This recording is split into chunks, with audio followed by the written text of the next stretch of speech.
Ces voix qu'il faut entendre, c'est un podcast qui donne la parole à ces gens qui nous font réfléchir, nous aident à mieux comprendre le monde et notre époque. Des lanceurs d'alerte, des experts ou de simples témoins avec qui je souhaite dialoguer. Ils nous bousculent parfois, nous surprennent toujours et cela ne laisse jamais indifférent. Aujourd'hui, je reçois Michael Worms-Hermanger. Il a 33 ans et habite à Paris. Ce chercheur en santé publique a décidé de s'engager pour changer les regards sur la santé mentale. Il prend et donne la parole. La parole pour mettre des mots sur des troubles qui font mal et qui sont encore mal perçus par la société.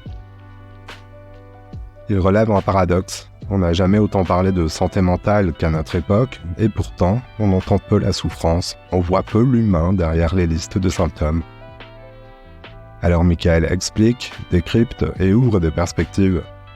Il parle de rétablissement, raconte son histoire et présente des outils reconnus pour s'en sortir et vivre avec un trouble de santé mentale.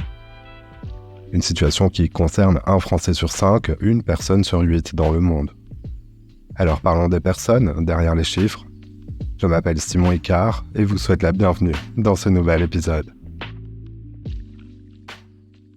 Bonjour Michael Worms-Hermanger. Bonjour Simon.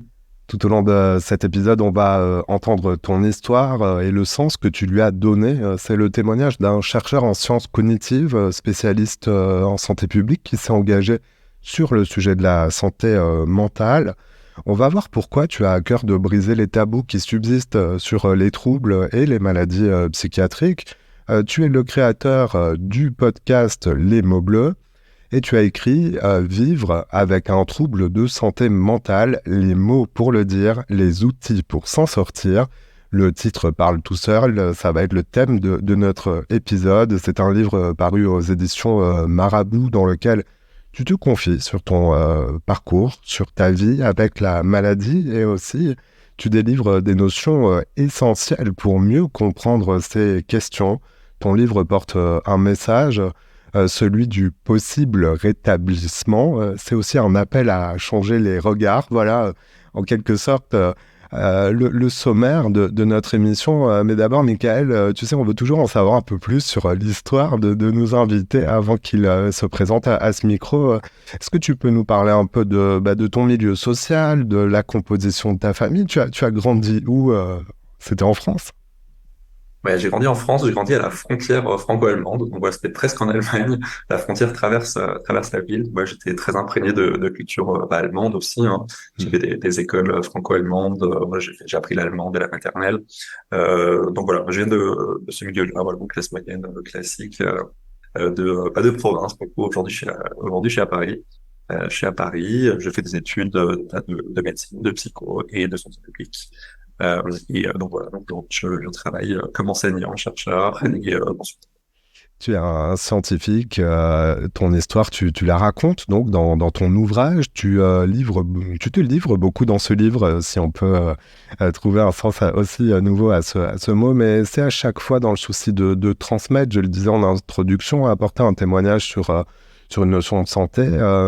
Tu rapportes aussi des témoignages de personnes que tu as reçues dans ton podcast Les mots bleus. Alors je préfère le dire tout de suite, tu indiques à tes lectrices que depuis que tu as une parole publique, on te fait souvent endosser le rôle du malade rétabli, du survivant d'une maladie parfois mortelle. Alors ma première question, c'est comment souhaites-tu qu'on te présente pour entendre la suite de cet épisode ? Un être humain.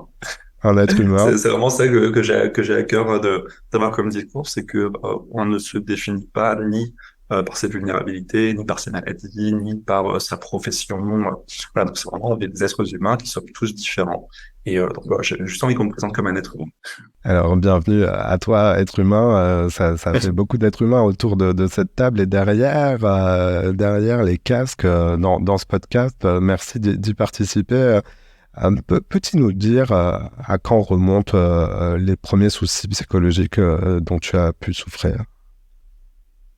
Alors c'est compliqué à dire, hein, parce que c'est vrai que j'étais tout petit, donc en fait c'est assez compliqué parce que moi je m'en souviens pas forcément, puis c'est toujours des souvenirs qui sont rapportés par d'autres, donc ils les ont pas forcément vécus de la même manière, qu'ils les ont pas forcément pris en conscience au même moment. Donc on estime en fait que ça a commencé vers la maternelle, et là pour le coup c'était plutôt des problèmes d'ordre moteur, hein, c'était neurologique. Les vrais problèmes de souffrance psychologique, ils ont commencé un peu plus tard. Ça a commencé vers la fin de l'école primaire, début du collège, voilà, avec voilà, une humeur un peu dépressive, beaucoup d'anxiété, des TOC, et puis toujours les problèmes neurologiques de mouvements anormaux qui continuent. Alors tu rapportes que quand tu étais un enfant, on te disait souvent arrête, arrête, mais tu devais pas trop comprendre pourquoi finalement. C'est exactement ça, c'est que ni moi ni mes parents qui me disaient arrête ne savaient vraiment pourquoi, puisqu'on savait pas forcément de quoi je souffrais, ce que j'avais. Les médecins, voilà, n'avaient pas de mots à mettre dessus. Ils considéraient que comme j'étais un enfant en âge scolaire, voilà, les enfants sont toujours un peu stressés, un peu anxieux, donc il peut arriver des choses comme ça, donc c'est pas très grave. Donc voilà, moi j'étais enfermé là dans ce cycle de mouvements anormaux qui gênait de plus en plus mes parents, parce que voilà, c'est toujours compliqué d'avoir l'enfant un peu différent, etc. C'est toujours compliqué un peu en société. Donc voilà, c'était arrête, arrête, arrête. Sauf que en fait, eux-mêmes ne savaient pas que c'était pas possible, et moi-même je ne savais même pas vraiment de quoi on parlait. Donc c'est vrai que c'était un moment assez compliqué que je me rappelle en fait encore aujourd'hui, c'est-à-dire quasiment 30 ans plus tard. Et à l'école, c'était difficile pour toi. Tu as souffert de remarques, même de harcèlement. C'est une entrée dans la compréhension d'une forme de différence qui s'est produite à l'école. C'est ça, j'avais même pas forcément conscience de la différence, mais en fait, on me classifiait comme tel. En fait, on me mettait dans un groupe à part, en fait, c'était un groupe vide, hein, c'était juste eux plus moi. Mm. Donc c'est vrai que c'est là qu'on m'a fait me sentir, finalement, je saurais même pas dire différent, mais en tout cas, qu'il y avait quelque chose qui n'était pas comme les autres. Et donc oui, ça a été assez compliqué. C'est vrai que l'incompréhension qu'il y avait à ce niveau-là, au niveau de mes mouvements normaux à ce moment-là, ni moi ne savais ce que c'était, ni mes parents, ni a fortiori les autres non plus. Hein. Forcément, quand on a des gamins de 6-7 ans, faut pas leur demander une compréhension approfondie en fait du handicap, de la maladie. Surtout à cette époque-là, voilà, il y a 30 ans, on parlait pas trop de ces sujets-là. C'était assez tabou encore. Même si ça reste encore aujourd'hui. Mais oui, ça a été assez compliqué au niveau scolaire, en tout cas au niveau social, au niveau scolaire, au niveau relationnel, puisque voilà, les enfants, on sait, ne sont pas forcément toujours très tendres entre eux. Et voilà, souvent, ils saisissent la moindre occasion voilà, pour piquer. C'est un enseignant ou une enseignante qui a mis des mots la première fois sur ces mouvements incontrôlés. Mis des mots, pas vraiment, mais en tout cas, qui a posé la question. Qui a posé la question, donc j'avais 7 ans, j'étais en CE1. Et c'est là que l'enseignant, en fait, avait remarqué, voilà, mes mouvements anormaux, il comprenait pas trop ce que c'était, et puis il voyait que ça perturbait un peu les autres élèves, hein, voilà, qui avaient forcément l'attention, l'attention d'un enfant de 7 ans, qui est très vite happé par d'autres choses que par les cours. Donc c'est lui qui a fait convoquer mes parents pour qu'on en parle, en fait. Moi, j'ai pas trop de souvenirs de ça. Je sais juste que voilà, ça s'est passé. Après, c'est vrai que on savait pas trop quoi faire non plus. Hein. Qu'est-ce qu'on fait de cette information-là? C'est pas qui consulter. Le médecin généraliste dit qu'il y a rien. Qui était mon pédiatre aussi dit qu'il y a rien. C'est un enfant, c'est normal. Euh, le neurologue, on n'y pensait même pas. Le psychiatre, c'est hors de question. Voilà. En fait, c'est lui qui a commencé à poser la question, qui a mis la petite graine, mais qui a mis très longtemps à germer. Est-ce que tu peux nous parler d'autres troubles que tu as connus progressivement avec le temps là, c'était des troubles visibles quelque part, mais tu parles de troubles qu'on ne voit pas, de troubles invisibles. Ouais, c'est ça qui est important à noter, c'est toute cette notion de trouble et de handicap invisible qu'on a tendance à beaucoup oublier, alors que la statistique qui circule, après à quel point elle est exacte, je sais pas, mais c'est un peu ce qui circule depuis longtemps, c'est que 8 handicaps sur 10 sont de nature invisible, loin du cliché qu'on peut avoir justement du handicap qui se limiterait à être en fauteuil roulant par exemple. Donc c'est compliqué en fait, c'est qu'à peu près toute la souffrance psychique est invisible en fait et elle se manifeste de différentes manières. Ça peut être de l'anxiété, ça peut être des symptômes dépressifs, ça peut être une perte d'appétit, ça peut être au contraire une augmentation pantagruélienne de l'appétit, ça peut être vraiment énormément de choses. Donc c'est vraiment à l'adolescence que j'ai commencé à avoir des TOC, bon, c'était des cycles d'obsession voilà sur un sujet ou un autre qui provoquent une anxiété très importante et qui en fait doivent être chassés en fait par un comportement très ritualisé qui est souvent très souvent le même jusqu'à ce que on se sente en fait rassuré. Donc voilà, ça peut c'est des choses qui peuvent durer longtemps, qui peuvent nécessiter beaucoup de répétitions.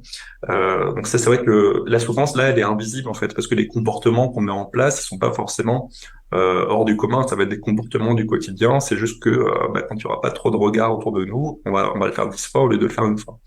Euh, Ok, après, c'est vrai qu'il y a l'anxiété aussi. Hein. L'anxiété, c'est vraiment le gros du gros de la souffrance psychique. Hein. C'est ce qu'on retrouve chez beaucoup de personnes. L'anxiété, c'est quelque chose de normal. En fait, c'est quand elle devient envahissante et trop intense qu'elle pose problème. Mais là, pour le coup, c'était ça aussi.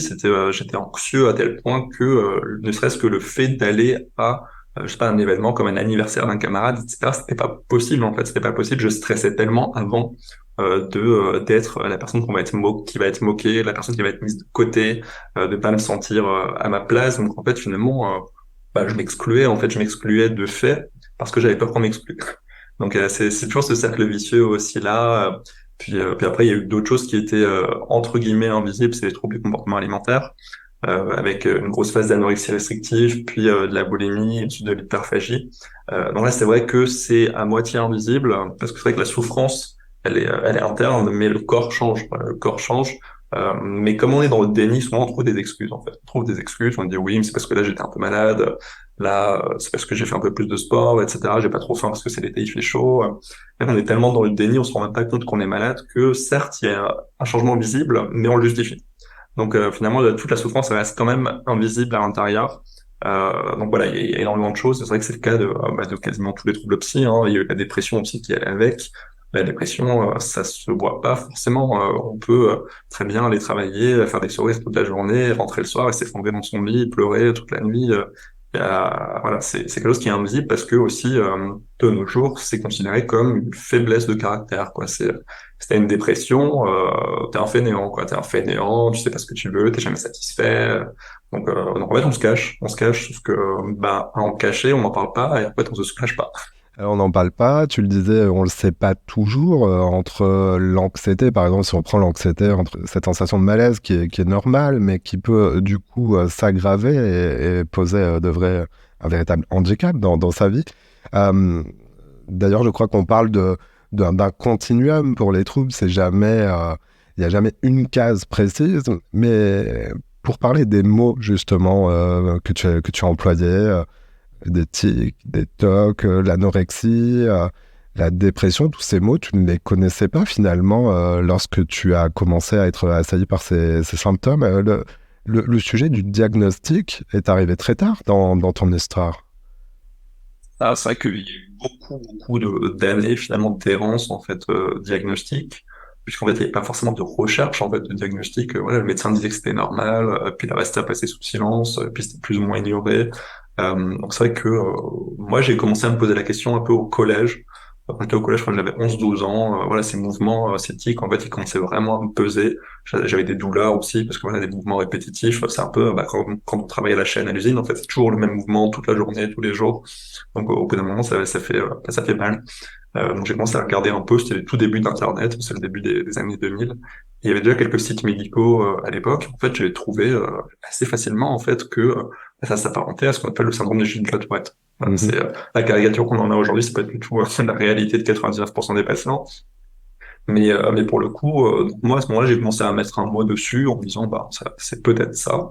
Donc là, j'avais 11-12 ans et le diagnostic, il s'est fait à 18 ans, en fait, à 18 ans, c'est-à-dire plus de 14-15 ans après le début du symptôme.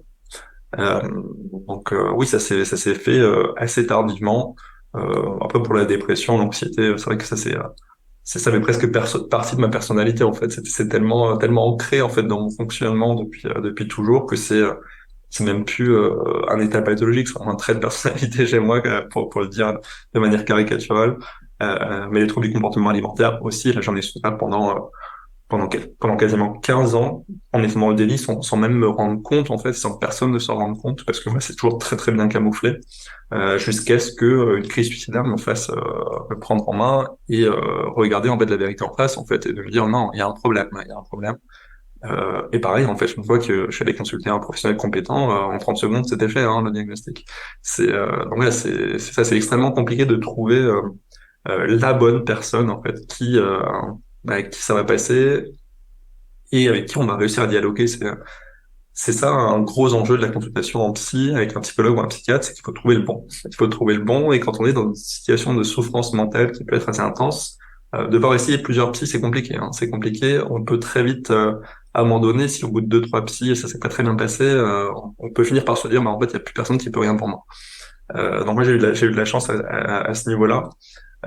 Donc oui, c'est vrai que ça s'est fait assez tardivement, mais après la question du diagnostic, elle est aussi ambivalente, hein. C'est qu'il y a des personnes qui ont besoin d'un diagnostic pour voilà, pour s'identifier à quelque chose, pour expliquer un peu leur comportement, pour en parler autour d'elles. Il y en a d'autres qui s'en foutent un peu, en fait, qui partent du principe. En fait, c'est un peu ma philosophie maintenant, c'est que peu importe le nombre de diagnostics, en fait, la souffrance, elle est là, peu importe le nom qu'on lui donne. Les symptômes sont là, et en fait, c'est ça, ce qui compte, c'est de traiter la souffrance, c'est pas de traiter la maladie en soi. On traite pas une maladie, on traite une personne, en fait, dans son environnement, pour qu'elle se sente bien et pour qu'elle rétablisse, en fait, l'objectif d'avoir envie de faire quelque chose de sa vie, en fait. Moi, cette question du diagnostic, elle est hyper compliquée et elle est pas mal remise en cause aussi dernièrement, par le courant qu'on appelle l'approche processuelle, en fait, qui va au-delà, en fait, qui justement s'intéresse à autre chose que les constructions humaines que sont les diagnostics, hein. Voilà, c'est des tableaux, des listes de symptômes. On l'a dit, un jour on les regroupe, ça s'appellera comme ça. Donc voilà, c'est vraiment aller plus profondément que ça, sortir de ces tableaux en fait très rigides, et d'aller voir en fait directement la souffrance et comment celle-ci s'exprime et sur quel processus justement mental on peut jouer. Donc oui, la question du diagnostic, elle est compliquée parce que tout le monde ne la voit pas de la même manière. Alors, ne pas voir les choses de la même manière, mais encore faut-il les percevoir, les entendre, et c'est ce que tu donnes à lire et à entendre dans ton podcast, des témoignages très directs sur l'expérience des troubles de santé mentale. C'est le témoignage, pour toi, ça permet de donner justement du corps à ces notions qui sont souvent techniques. Pourquoi c'est important pour toi de faire circuler ces témoignages? Ouais, c'est important, c'est un peu comme quand on est à l'école primaire et qu'on apprend le théorème de Pythagore. On peut se demander pendant très très très longtemps, voire toute sa vie, à quoi ça peut servir.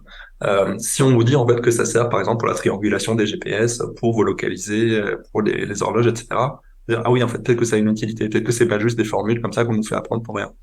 Et c'est un peu ça, en fait, bah là, on voit beaucoup de contenu qui circule depuis 3 ans de personnes qui font des copier-coller du manuel diagnostic, qui disent la dépression, c'est symptômes. Donc, en fait, vous avez potentiellement une dépression. Non, ça marche pas comme ça. Ça marche pas comme ça. Et c'est quand on a des témoignages, justement, qu'on arrive à se rendre compte que, en fait, non, une maladie, c'est pas une liste de symptômes. Tous les symptômes de la dépression, on peut les avoir, hein. Tout le monde peut les avoir pendant plusieurs jours sans que ça pose problème, en fait. Symptômes de dépression, il y a perte de sommeil, ou alors trop de sommeil, perte d'appétit, ou alors trop d'appétit. Et il peut y avoir énormément de choses. C'est des comportements du quotidien qu'on peut tous avoir. Et la notion qu'on loupe à chaque fois, parce qu'on n'en parle pas, parce que peut-être qu'elle n'est pas palpable, elle est pas tangible tout de suite, c'est la notion de souffrance et d'intensité, en fait, de durée. C'est ça qui est compliqué à voir quand on a juste un tableau avec des lignes de symptômes. Le témoignage il permet ça, de montrer à quel point ces symptômes-là qu'on peut tous avoir, en fait, ils influencent le quotidien, ils impactent le quotidien de manière négative de la personne, combien de temps ils durent, à quel point ils provoquent une souffrance à la fois pour la personne, mais aussi pour ses relations. Donc c'est à ça que sert le témoignage, c'est pour illustrer justement ce que ça peut être justement le fait d'avoir trop de sommeil, voilà, d'avoir une hypersomnie quand on est en dépression. On se dit oui, voilà, c'est des personnes qui font des grasses mat parce qu'elles ont un peu la flemme. Non, c'est des personnes qui vont passer des semaines entières au lit parce qu'elles n'arrivent pas à se lever, elles n'arrivent pas à manger, elles n'arrivent pas à se laver. Elles sont paralysées dans le lit. Et ça, il y a qu'un témoignage en fait qui peut nous faire comprendre ça. Et c'est vraiment ce dont on a besoin aujourd'hui parce que c'est cette notion de souffrance en fait qui est centrale et qu'on oublie. Tu parlais justement de l'expérience de la maladie mentale. Moi, c'est quelque chose qui m'intéresse beaucoup, cette expérience de la maladie, parce que pour le coup, là, on retrouve en fait le côté très humain, très subjectif du vécu, qui ne se voit pas typiquement voilà, dans ces tableaux diagnostiques, dans ces listes de symptômes. Et ce que tu disais tout à l'heure aussi sur le continuum entre le normal, entre guillemets, et le pathologique. Voilà, le continuum, il vient à la base philosophiquement de Canguilhem, hein, qui est un philosophe français qui a travaillé là-dessus, justement pour se séparer de la notion que soit on est sain, soit on est malade. Et il n'y a rien entre les deux, c'est l'un ou l'autre. Justement pour ajouter, au-delà du quantitatif, voilà, une prise de sang qui est pas bonne, etc., l'aspect justement de l'expérience, en fait. La maladie est une expérience et c'est pas qu'un terme quantitatif, il y a le terme qualitatif qui s'ajoute, et c'est à ça que sert le témoignage. Alors, informé pour lever les tabous, j'ai envie de te demander quels sont les plus grands tabous qui subsistent sur les maladies mentales d'après ton expérience. C'est pas C'est facile. compliqué à dire, hein. Ouais, c'est compliqué à dire parce que à la fois il y en a beaucoup et finalement on se rend compte qu'il n'y en a pas. C'est parce que c'est ça qui est compliqué, c'est qu'un tabou c'est vraiment quelque chose qui voilà, est une barrière absolue. Souvent, on parle par exemple historiquement du tabou de l'inceste, du tabou du cannibalisme. Ouais, c'est des choses qu'on taisait totalement. Maintenant, on parle de santé mentale. On en parle, c'est pas vraiment un tabou, mais on en parle d'une manière qui n'est pas appropriée. Par exemple, personne ne va dire à quelqu'un t'es un sale enfant violé. Alors qu'on va, voilà, qui a subi de l'inceste, alors qu'on n'aura aucun problème à dire à quelqu'un t'es un malade mental. C'est voilà, c'est en fait il y a aucun tabou sur la santé mentale, la maladie mentale. C'est juste qu'en fait ça a été détourné d'une approche totalement péjorative. Donc en fait on en parle, mais avec le truc qui est que on en fait des traits d'humour noir pour s'en protéger un peu. Donc je dirais même plus que c'est vraiment un tabou, hein. C'est pour ça la question là aussi elle est compliquée, celle du tabou, parce que faut voir ce qu'on met derrière ce mot, ce qu'on met derrière ce mot, et aussi voir aussi dans quel milieu en fait on évolue, parce que forcément on n'en parle pas de la même manière chez les jeunes que chez les personnes âgées. On se rend compte que plus de la moitié des jeunes ont déjà parlé de santé mentale avec leur entourage, alors que c'est même pas un quart en fait des personnes plus âgées. C'est ouais, c'est vraiment un conflit générationnel, un conflit social, un conflit économique qui fait que la conception de la santé même, hein, au-delà de la santé mentale, la santé même est considérée de manière différente. Donc cette question elle est vraiment extrêmement compliquée, et moi aujourd'hui mon avis c'est qu'il n'y a plus vraiment de tabou, c'est juste que on en parle mais pas de la bonne manière, parce qu'on en parle beaucoup, hein, quand même. Pour quelque chose qui est tabou, la santé mentale, je trouve qu'on en parle quand même beaucoup. On est H24 7 sur 7 depuis 3 ans sur le sujet. Mais en fait, on en parle tellement mal qu'aujourd'hui, tu demandes à quelqu'un dans la rue qu'est-ce que c'est la santé mentale, personne ne sait répondre, en fait. Oui. Donc en fait, il y a tellement pas de tabou qu'en fait, on est tellement pollué en fait par le sujet qu'on sait même plus à qui se fier, on sait même plus qui écouter, on sait même plus qu'est-ce qui est vrai, qu'est-ce qui est pas vrai. L'info se dilue, il y a tellement de ressources qu'on sait plus vraiment laquelle croire. Puis c'est un champ qui est quand même assez clivé, hein. Il y a beaucoup de théories en psychiatrie qui s'opposent.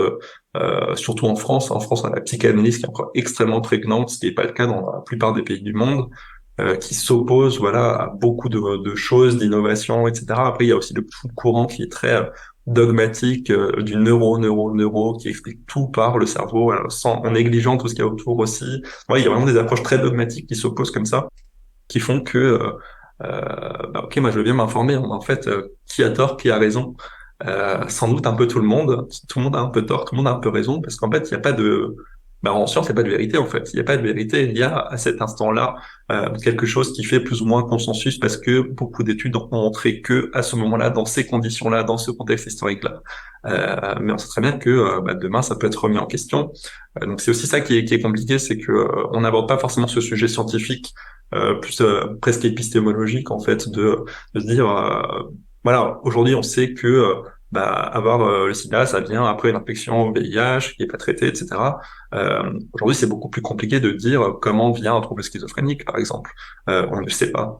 On sait plus ou moins qu'il y a des composantes génétiques, on sait qu'il peut y avoir des composantes infectieuses pendant la grossesse, on sait qu'il peut y avoir des composantes toxiques avec du cannabis, on sait qu'il y a énormément de facteurs, en fait, et c'est compliqué, en fait, de dire, en fait, si vous additionnez ça, plus ça, plus ça, plus ça, plus ça, vous, peut-être que vous aurez cette maladie-là, mais en fait, une personne identique à vous dans un autre contexte, en mettant tous les mêmes facteurs, ne l'auront pas. Donc, c'est vraiment c'est hyper compliqué à contextualiser. Donc, c'est pour ça que là, on en parle beaucoup, mais je pense qu'on n'en parle pas de la bonne manière pour que ce soit vraiment compris. Et ramener à l'échelle individuelle, alors pas forcément en pleine crise de mal-être, mais est-ce que tu penses qu'il faut soi-même, comme individu, porter ce sujet de la santé mentale au devant de son médecin généraliste, et pas que face à des recherches sur Internet? Parce que c'est pas facile euh, de passer du rôle de lecteur ou d'internaute ou d'auditeur de podcast à celui de quelqu'un qui prend en main quelque part sa santé mentale. Est-ce qu'il faut faire de la prévention par soi-même? En parler à qui? C'est ce qui est le plus difficile, hein, de passer de l'intention à l'action. C'est comme dans tout, hein. Je peux dire, j'ai envie de m'entretenir, d'entretenir mon corps, j'ai envie de faire du sport, mais pour aller jusqu'à la salle de sport, c'est compliqué. Et là, c'est un peu pareil, hein, c'est de se dire, bah là, en ce moment, c'est un sujet qui me titille un peu, j'aimerais bien pouvoir en parler à quelqu'un. Mais pour passer à l'action, il faut savoir à qui. Il faut savoir à qui. Autour de soi, on n'a pas forcément des gens qui sont informés sur le sujet, qui sont pas forcément ouverts, ou alors des gens qui le sont mais qui le disent pas. On se dit, mon médecin généraliste, bah, il ne connaît rien, parce que voilà, on sait que les médecins généralistes sont pas forcément hyper formés sur le sujet, alors qu'ils sont 70% des premiers recours des personnes qui ont un mal-être psychique. Donc c'est compliqué. En fait, le seul moyen de faciliter le passage de l'intention à l'action, c'est de fournir des ressources, en fait. Fournir des ressources pour simplifier, en fait, pour diminuer le coût psychologique, en fait, de la chose. C'est un peu comme on l'a vu très récemment avec les vaccins. En fait, il y a beaucoup de gens qui n'étaient pas anti-vax, mais juste qui n'étaient pas vaccinés parce que bah, voilà, c'était des mères de famille qui avaient 4 enfants, qui travaillaient toute la journée. Pour aller se faire vacciner, il fallait prendre rendez-vous à telle heure, à tel endroit. Bah, c'était compliqué, en fait. Et donc, elle passait en fait un peu sous la barrière anti-vax parce qu'elle n'était pas vaccinée, alors qu'en fait, c'est juste qu'on n'avait pas facilité en fait la démarche pour le faire. Et c'est un peu la même chose pour la santé mentale, c'est que bah, en fait, on va faire la distinction entre un psychologue, un psychiatre, tous les autres statuts totalement pas illégaux, mais qui non réglementés, qui pullulent, comme les coachs, les psychopraticiens, les thérapeutes, je sais pas quoi. C'est compliqué en fait. C'est très compliqué de savoir vers qui se tourner. Ouais, c'est une bonne question aussi. C'est à qui on va en parler. Et déjà, il faut se poser la question de quand et pourquoi. Pourquoi est-ce qu'on a besoin d'en parler? Est-ce que on cherche à avoir des conseils? Est-ce qu'on cherche juste à être entendu? C'est pas du tout la même chose. Est-ce que je vais en parler maintenant parce que maintenant ça va pas vraiment, ou est-ce que ça peut attendre un peu parce que je me pose juste des questions plus ou moins sur ce qui est en train de se passer autour de moi? C'est une grosse interrogation vraiment à avoir de là, ok, le sujet me titille, mais pourquoi, quand, comment, où? Donc ça c'est vraiment quelque chose à réfléchir, mais c'est vrai que en premier volet, voilà, les médecins généralistes, certes, ils sont pas forcément toujours très bien formés, mais ils peuvent être une écoute qui peut être utile à un moment. Ils peuvent toujours réorienter vers des confrères ou des psychologues ou des lignes d'écoute. Il y a aussi pas mal de lignes d'écoute hein, qui existent, des associations. Donc c'est compliqué parce que là aussi ça dépend de l'âge. Hein. Typiquement, les jeunes vont plutôt se tourner vers les réseaux sociaux, alors que les personnes âgées, on va peut-être plus les orienter vers des lignes d'écoute ou des associations, par exemple de sociabilisation, des associations de jeux de société, de musique, etc. Ça va vraiment être totalement différent. C'est ça qui est délicat dans le sujet de la santé, c'est qu'on a tendance à faire des propositions très génériques comme ça. On se dit, on va faire un truc et puis ça va s'appliquer à tout le monde et puis tout le monde va suivre. En fait, non, ça marche pas comme ça. On parle pas de la même manière à une personne de 80 ans et à un jeune de 15 ans. En fait, non, ça marche pas comme ça. On parle pas de la même manière à un homme et à une femme. Les hommes ne vont pas consulter pour ça. C'est pour ça que on a beaucoup plus de morts par suicide chez les hommes que chez les femmes parce que les hommes ne vont pas consulter quand il est temps. Donc c'est ça, et ça c'est vraiment quelque chose qui manque niveau prévention, c'est que ok, oui, la prévention, c'est très bien en matière de santé. Après, il y a plusieurs types de prévention. Et pour le coup, pour la prévention du développement ou de l'aggravation des troubles psychiques, c'est extrêmement compliqué en fait de savoir par où commencer, vers qui se diriger, sur quoi jouer, parce qu'il y a tellement de facteurs, en fait, il y a tellement de facteurs économiques, sociaux, environnementaux, psychologiques, émotionnels, relationnels. C'est compliqué. Pour le diabète, on sait, par exemple, pour le diabète, on sait comment le prévenir, et une fois qu'il s'est déclenché, on sait comment permettre à la personne de vivre avec. On ne sait pas prévenir une dépression, on ne sait pas prévenir un trouble schizophrénique. Et une fois qu'on l'a, on peut faire du soin. Parfois, on peut guérir, par exemple, d'une dépression. On gardera toujours la vulnérabilité. Et là, du coup, c'est la prévention de la rechute qu'il faut faire. Donc, c'est des questions qui sont hyper complexes et sur lesquelles je pense qu'on ne travaille pas suffisamment parce on est très centré encore sur le modèle biomédical qui est qu'il y a une maladie, il faut un traitement. Il faut un traitement, mais en fait, avant la maladie, il faudrait déjà voir ce qu'on peut faire pour éviter en fait, que la maladie se déclenche.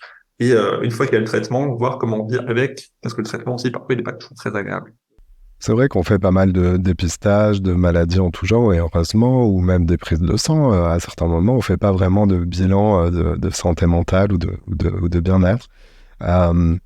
Le temps passe assez vite. Je voudrais aborder un sujet que tu viens d'esquisser, qui est important dans la société et pour les personnes, évidemment, c'est la question du risque suicidaire. On le sait, le suicide est l'une des principales causes de mortalité à tout âge en France, avec plus de 9000 décès par an, 220 000 tentatives de suicide. Alors, à l'échelle mondiale, pour ceux qui nous écoutent en dehors de la France, bah, c'est pareil, le suicide est la cause d'un décès sur 100. Euh, tu as témoigné de tes propres difficultés, de tes propres pensées suicidaires dans ton livre à un certain moment. Tu as voulu décrire ce processus pour mieux informer les lecteurs sur ce risque.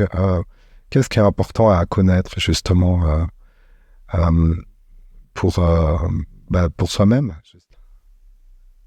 Je pense que ce qui est important à connaître déjà, c'est de sortir justement des chiffres en valeur absolue.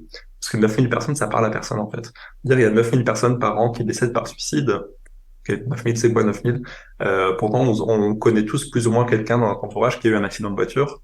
En fait, le nombre de morts par suicide, c'est 3 fois plus que les morts par accident de la route. Ça part déjà un peu plus de se rattacher à quelque chose de plus concret. Parce que c'est vrai que quand on a uniquement des chiffres comme ça, on se rend pas forcément compte à quel point ça peut être important parce qu'on n'a pas d'éléments de comparaison. En fait, on ne sait pas voilà, qui sait aujourd'hui dire combien de personnes meurent par cancer tous les ans. Personne. Alors que voilà, on connaît le chiffre de 9000 par suicide, mais on ne sait pas à quoi ça se rapporte. C'est la première chose à connaître. Et autrement, en fait, ce qu'il faut connaître, c'est se connaître soi-même. Et ça, c'est extrêmement compliqué. En fait, c'est extrêmement compliqué parce on prend très peu le temps de faire un peu d'introspection, en fait, de faire le point de temps en temps sur sa vie, en fait, sur comment on se sent en ce moment, dans ses relations, dans son travail, dans ses études, dans sa famille. Voilà, juste de faire un petit point, de regarder en fait ce qui va, ce qui va pas. Et au niveau de ce qui va pas, qu'est-ce qu'on pourrait faire? Qu'est-ce qu'on pourrait faire pour que ça aille mieux, ou en tout cas pour que ça n'aille pas plus mal? Donc c'est quelque chose qu'on ne fait pas suffisamment, parce que c'est aussi quelque chose à laquelle on n'a pas été habitué, en fait, rien qu'à reconnaître, à prendre conscience, à identifier ses émotions. On n'a jamais appris à faire ça. Qui nous a appris un jour ce que c'est la colère, ce que c'est la peur? On l'expérimente sur le tard, et ce qui fait que, en fait, beaucoup de personnes, et je pense moi y compris, hein, on confond des émotions. Parfois, on est surpris, et en fait, on a l'impression d'avoir peur, alors qu'en fait, on est juste surpris. On a l'impression d'être en colère, alors qu'en fait, non, on a peur. C'est vraiment quelque chose de très compliqué parce qu'on répond pas de la même manière à la peur ou à la colère ou à la tristesse. Et ça, c'est vraiment le premier socle, en fait, qui doit être appris dès le plus jeune âge. Ça se fait de plus en plus maintenant, c'est ce qu'on appelle les programmes de compétences psychosociales. Donc, c'est un gros pilier, justement, de apprendre à dire non, identifier ses émotions, répondre plutôt que réagir. Ça se fait un peu maintenant, mais c'est vrai que c'est quelque chose qui manque et qui manquera toujours aux générations actuelles, en fait, euh, justement, qui laisseront la place à des générations qui auront ces formations-là, ces sensibilisations-là. Et donc voilà, c'est vraiment essayer de faire le point sur sa vie et quand ça va pas, d'accepter en fait, d'accepter cette souffrance, de dire ok, elle est là.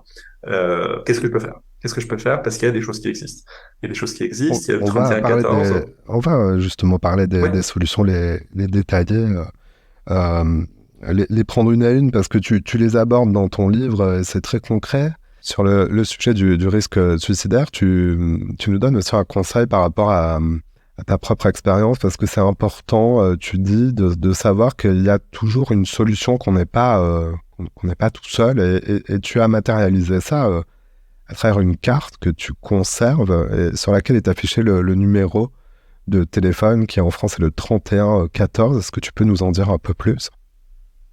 Ouais, donc c'est une ligne qui existe depuis maintenant 2 ans. Donc c'était la ligne nationale de prévention du suicide, donc 3114, qui justement est venue combler en fait quelque chose qui manquait vraiment, c'est que vers qui on se tournait avant quand on avait des pensées suicidaires.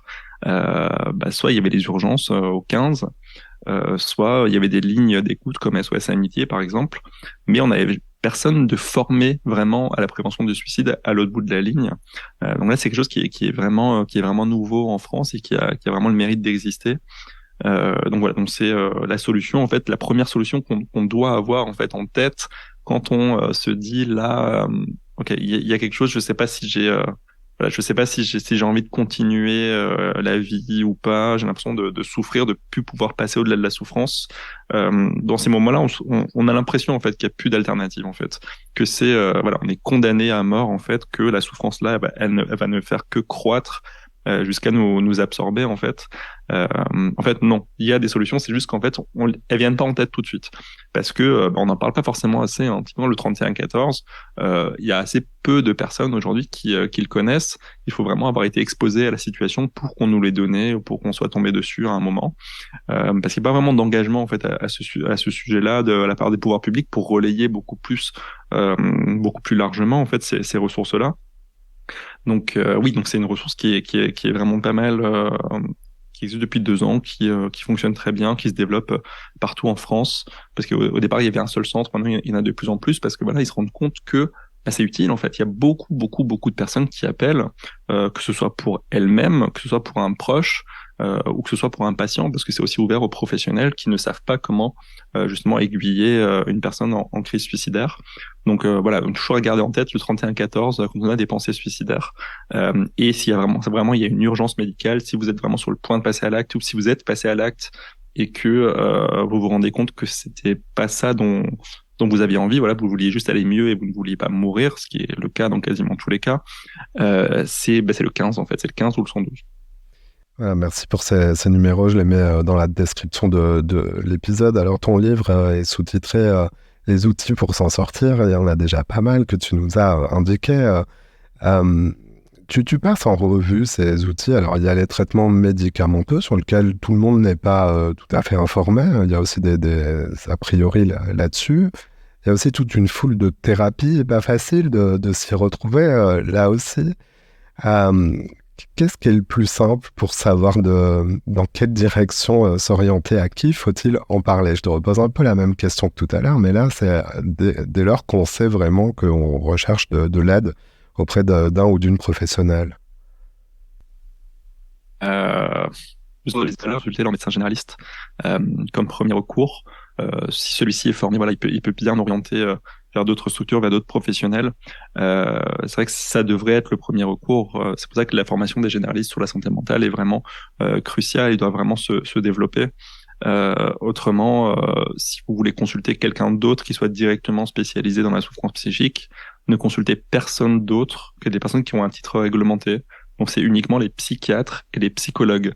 Tout ce qui commence par psycho, psy ou je sais pas quoi que vous voyez comme titre n'existe pas légalement et ce sont des professionnels qui peuvent avoir acheté un diplôme sur Groupon à 50 euros. C'est vraiment extrêmement dangereux, comme tout le business des coachs aussi de pratiques en fait qui sont fondés sur absolument rien. Donc voilà, donc vraiment psychiatre, psychologue ou médecin généraliste, c'est vraiment les seuls professionnels à consulter. Si vous voulez avoir une prise en charge de qualité, ne pas avoir de perte de chance et ne pas prendre de risques aussi surtout, parce qu'on parle quand même de sujets qui sont extrêmement importants. Quand on a une grosseur qui pousse quelque part dans le corps et qu'on a la cinquantaine, ok, ça peut éventuellement être un cancer. On va pas aller voir un chaman quand on a une grosseur qui pousse sur le corps. On va aller voir un médecin parce qu'on a envie de ne pas avoir de cancer et si on en a un, de le traiter. Il y a aucune raison d'aller consulter un coach quand on se sent en train de sombrer dans la dépression ou le burn-out en fait. Un coach, c'est pas un professionnel de santé en fait. Et d'ailleurs, on peut tout à fait prendre son téléphone. Alors, les psychiatres sont remboursés. Il y a des psychologues qui sont pris en charge dans certaines conditions. Mais on peut prendre son téléphone. Parfois, il y a des téléconsultations chez des professionnels reconnus, comme tu le disais. Je te posais cette question parce qu'il n'est pas forcément obligatoire de savoir quoi dire, à part « je me sens pas bien » pour le premier rendez-vous. C'est exactement ça. C'est vrai que beaucoup de personnes se disent souvent... alors la première chose qui vient souvent, c'est « je suis pas légitime ». Je suis pas légitime, ma souffrance n'est pas suffisamment importante pour que j'aille consulter parce qu'il y a d'autres personnes qui vont plus mal que moi. Ça, c'est aussi la première chose à battre en brèche parce qu'à partir du moment où on commence à souffrir, il n'y a pas d'autres souffrent plus que moi. Non, je souffre et c'est ça qui compte en fait. Toute souffrance mérite d'être prise en charge, qu'elle soit physique, mentale ou sociale. Donc déjà il y a ça, prendre en compte sa souffrance et accepter en fait qu'elle vaut la peine en fait et qu'elle a la même valeur que n'importe quelle autre souffrance.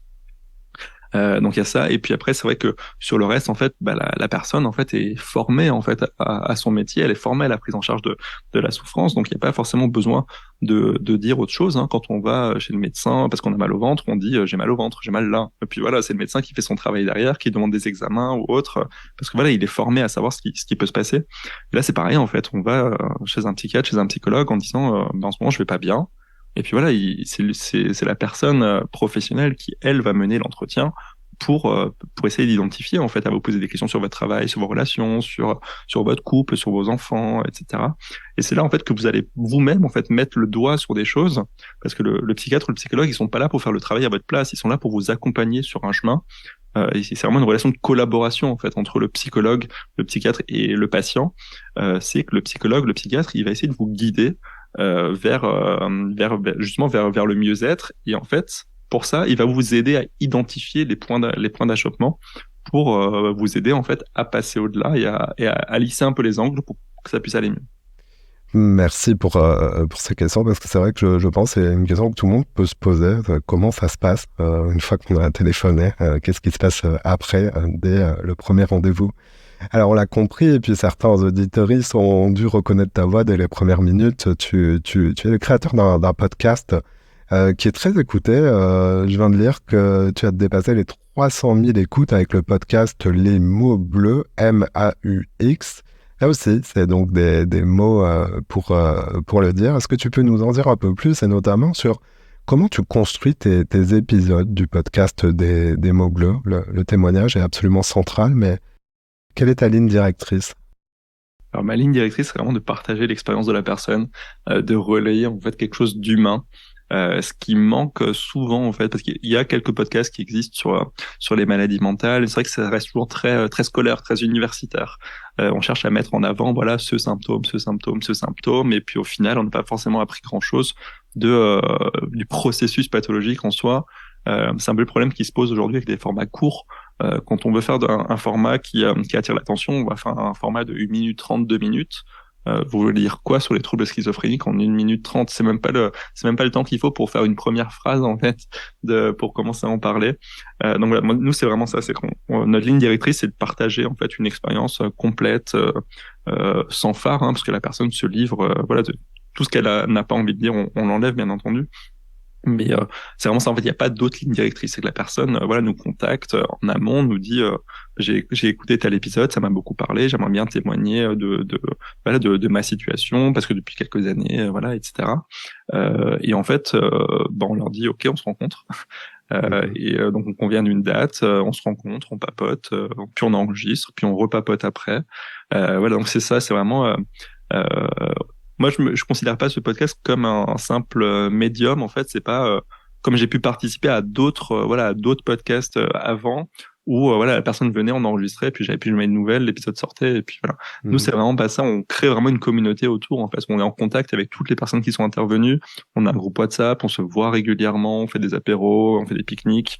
On est tous en contact permanent. Et c'est ça en fait la démarche en fait derrière, c'est d'avoir un peu cette petite communauté de personnes bienveillantes qui ouvrent en fait, qui acceptent à un moment donné de leur vie de partager leur expérience pour aider. C'est ça la ligne directrice, c'est partager pour aider, transmettre pour aider. Donc voilà, c'est vrai que les épisodes, moi j'ai pas de trame particulière. J'en avais une au début parce que voilà, c'était le tout début, j'avais jamais fait ça avant. C'est vrai que finalement c'est plus limitant qu'autre chose parce qu'on se rend compte que au fur et à mesure des conversations, il y a des choses en fait qu'on a envie d'approfondir et on sort de la trame et puis finalement la trame sera plus forcément adaptée ensuite. Donc en fait maintenant c'est juste parle-nous de ton histoire et puis après selon ce que la personne dit, on va approfondir. Et c'est grâce à ça aussi que mon bagage scientifique me sert, c'est que voilà, je sais que quand la personne parle de tel ou tel trouble, je sais un peu sur quel point aller approfondir. Donc voilà, c'est une démarche vraiment de transmission, presque d'enseignement, de pédagogie en fait, dans une démarche d'aide. La transmission, la pédagogie, et puis aussi, évidemment, ce contact humain et la preuve par l'exemple qu'il est donc possible de continuer, de poursuivre une vie, parfois avec un trouble de santé mentale qui va se résorber. Parfois, on parle de rétablissement. C'est difficile parfois d'aborder la question de la guérison. Je ne sais pas quel mot choisir. Mais en tout cas, vivre avec un trouble de santé mentale, c'est donc possible de le faire bien et de mieux en mieux, en fait. C'est ton message, c'est aussi le nom de ton livre. Le temps passe vite, c'est le moment de la question bonus. Alors les auditeuristes le savent, tu le sais aussi parce que je t'ai prévenu quand même que à la fin de l'émission, je demande à chaque invité de nous recommander une voix qu'il ou elle nous conseille d'entendre. Michael, quelle voix as-tu choisi de mettre en avant? C'est difficile de choisir, hein. C'est difficile de choisir, mais pour le coup, j'ai choisi pas vraiment la facilité, mais la personne qui m'a le plus inspiré les dernières années, c'est Étienne Klein. Étienne Klein, voilà, un grand vulgarisateur scientifique français, donc philosophe des sciences et physicien, parce qu'il a vraiment fait ce gros travail en fait sur la vulgarisation, cette réflexion sur comment on transmet des concepts qui sont quand même assez obscurs. Hein. Voilà, lui, il fait de la physique, il parle de choses qui sont totalement invisibles, et il arrive à transmettre ça à des personnes qui de base n'ont pas de connaissances dessus. Et donc moi, c'est sa voix que j'aimerais bien faire entendre. Voilà, il a donné pas mal de conférences sur ce thème justement de la vulgarisation, de la pédagogie, et puis aussi toutes ces conférences en fait sur les thèmes de physique et de philosophie sont extrêmement intéressantes. Donc voilà, c'est peut-être cette voix-là que moi j'aimerais plus faire entendre. Il est, en disant qu'il est assez connu dans le milieu de la vulgarisation, voilà, parce que c'est quand même un des plus gros vulgarisateurs français. Mais c'est vrai qu'au-delà, il ne l'est pas forcément, et c'est un constat qu'il a fait lui-même aussi dans une conférence où justement il analysait la vulgarisation et le processus de vulgarisation. C'est que il a dit une phrase qui va de soi, mais à laquelle on pense rarement, c'est que la vulgarisation sur un concept, ça n'intéresse que les gens qui s'intéressaient déjà à un concept. On peut avoir l'intention de se dire on va sensibiliser le grand public à tel concept, mais en fait le grand public, ça n'existe pas. Il y a des hommes, il y a des femmes, il y a des jeunes, il y a des vieux, il y a des pauvres, il y a des riches. Enfin, tout le monde s'intéresse pas à la même chose. On parle pas de la même manière à tout le monde.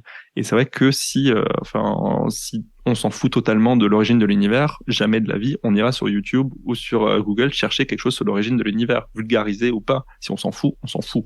Et c'est vraiment cette désillusion-là aussi dont il fait part, la désillusion du vulgarisateur, qui est qu'on a la bonne intention de vouloir sensibiliser tout le monde, mais en fait, on ne sensibilise que des gens qui étaient déjà sensibilisés. Donc c'est un message aussi assez important, je trouve, à toutes les personnes qui, comme moi, en fait, ont cette volonté de sensibiliser le plus grand nombre pour un peu remettre les pieds sur terre, de se dire en fait, certes on a une grande ambition, mais elle est extrêmement difficile à mener, et l'essentiel c'est de pas baisser les bras. Ça peut arriver assez vite de se dire mais en fait j'arrive pas à atteindre ma cible, mais en fait c'est normal parce que la démarche en tant que telle qu'on la mène aujourd'hui ne permet pas en fait, de le faire. Donc c'est vraiment très stimulant aussi de pouvoir réfléchir justement à comment on atteint des personnes qui s'en foutent. Michael Worms Herminger, merci de ta démarche et de la sincérité de ton témoignage, et aussi le sens que tu lui donnes avec toutes ces ressources qu'on peut retrouver donc dans ton livre et aussi dans ton podcast. Alors le livre, je l'ai dit plusieurs fois, je le mets dans la description, mais son titre c'est « Vivre avec un trouble de santé mentale ». Les mots pour le dire, les outils pour s'en sortir, édition Marabout. Le podcast, on te suit sur toutes les plateformes d'écoute. Alors, vu qu'on est dans un podcast, pas besoin d'expliquer ce que c'est facile, c'est gratuit, ça je peux le rajouter. Donc ça s'appelle Les mots bleus. Et on te trouve aussi facilement sur les réseaux sociaux, je pense. Sur Instagram, c'est les mots bleus podcast. Sur Twitter, c'est mots bleus _PDS. Et sur LinkedIn avec mon nom. Michael, merci d'être l'une de ces voix qu'il faut entendre. Merci. Voilà, c'est la fin de cet épisode. S'il vous a plu, notez-le, partagez-le ou parlez-en autour de vous. Pour entendre les prochaines voix que je mets en avant et ne manquer aucun épisode, abonnez-vous sur votre plateforme de podcast préférée. À bientôt.